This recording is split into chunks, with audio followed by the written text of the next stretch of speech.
Soy la licenciada Carmen Santillán Andraca y en esta ocasión vamos a ver los aspectos generales del acoso sexual. Generalmente se ha visto el problema del acoso sexual como vinculado a la discriminación de género y a la afectación del normal desarrollo psicosexual de la persona. Sin embargo, en esta ocasión lo vamos a analizar dentro del ámbito de la violencia laboral. Lo anterior derivado de la clasificación realizada por Bowie, Fisher y Cooper, de acuerdo a la cual la violencia en el lugar de trabajo puede dividirse en 4 tipos.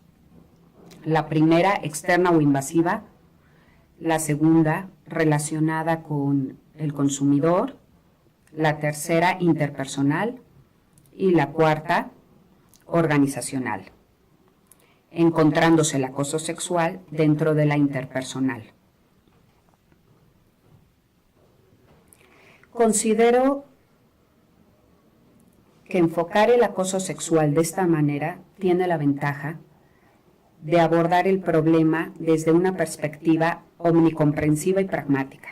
Omnicomprensiva porque este flagelo, aunque generalmente lo sufren las mujeres, no es necesariamente al único grupo que afecta, viéndose también ultrajados grupos vulnerables e incluso personal del sexo masculino.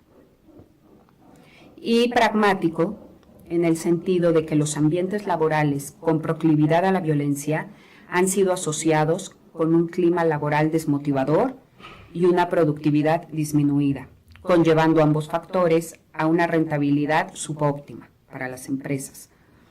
Por lo que se refiere a México, cabe señalar que en 1999 el IPADE y la revista Mundo Ejecutivo encuestaron a directivos de relaciones laborales existentes. Se puede observar que la mayoría de las legislaciones penales mexicanas todavía consideran que solo puede darse el acoso sexual entre un superior contra un inferior. Y aunque esta es la tónica a seguir en la mayoría de los casos de los perpetradores, no podemos descartar tampoco que esta problemática también puede suceder entre iguales o incluso de un inferior a un superior. De ahí que consideremos, o mucho más acertado, que en materia de propuesta considero que una de las recomendaciones sería que el Código Penal Federal se constituyera en una especie de ley marco. Por lo tanto, se modernizara radicalmente. Las figuras jurídicas que han adoptado las legislaciones mexicanas contemplan 3 denominaciones. 27 legislaciones penales contemplan la figura del hostigamiento sexual, 16 de acoso sexual y 3 de aprovechamiento sexual. Entrando en materia, se puede señalar que aunque la mayoría de los legisladores suelen utilizar la redacción de con fines lascivos o de solicitud de favores de naturaleza sexual, a fin de precisar más la conducta adecuada a sancionar. En cuanto a las expresiones y conductas degradantes, considero que éstas deben establecerse explícitamente en el texto legal, siempre y cuando se deje claro que únicamente serán tomadas en cuenta cuando se hagan de manera directa al ofendido.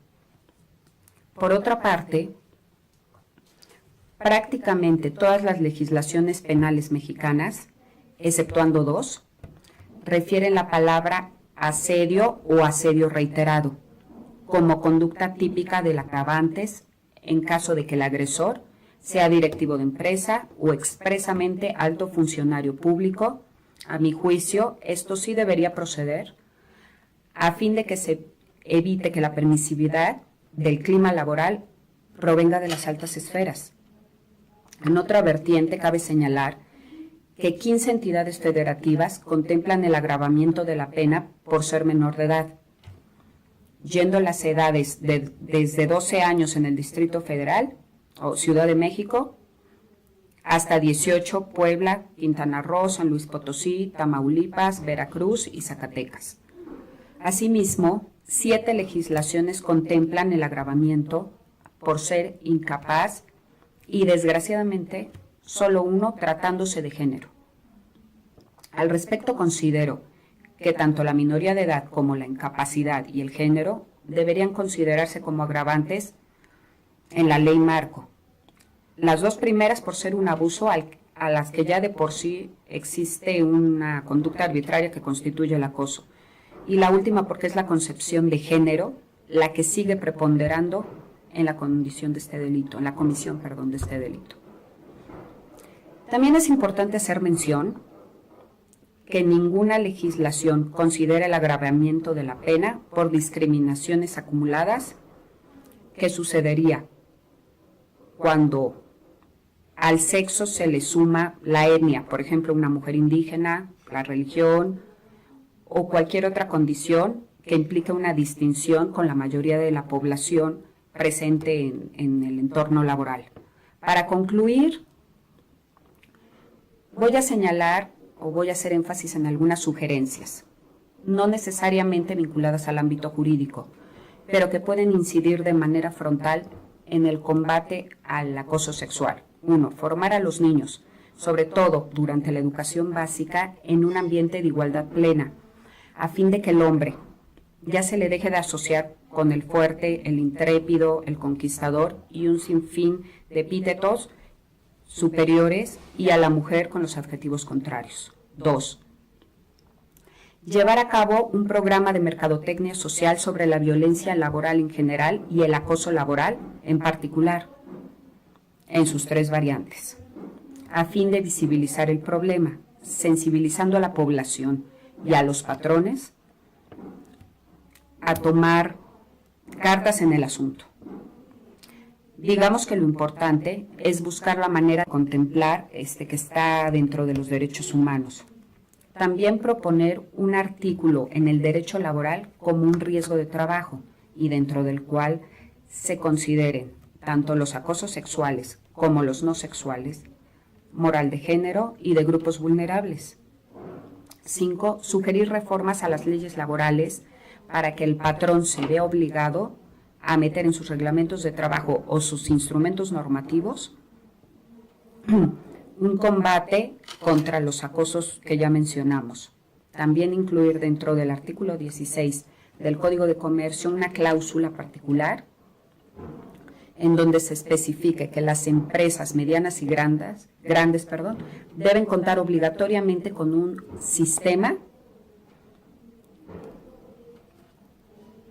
para poder catalogar por perfiles y medir este riesgo de que se susciten problemas de acoso sexual dentro de esto, cuidando el reclutamiento y haciendo estudios muy particulares de la plantilla de los trabajadores. Esto para detectar procesos de recursos humanos fuera de lo normal, la estrategia del tiempo, dar capacitación obligatoria y efectiva al personal sobre el tema del acoso sexual. Y por último, para concluir ya esta cápsula, incentivar por parte del gobierno, la escuela y la familia el hecho de que se rompan los hilos profesionales a fin de que prácticamente todos los trabajadores puedan ser considerados como mixtos, ya que a medida de que el ambiente se vuelva más masculino, hay mayor probabilidad de que el acoso sexual tenga cabida. Eso fue todo. Les agradezco mucho su atención y espero que haya sido de su interés.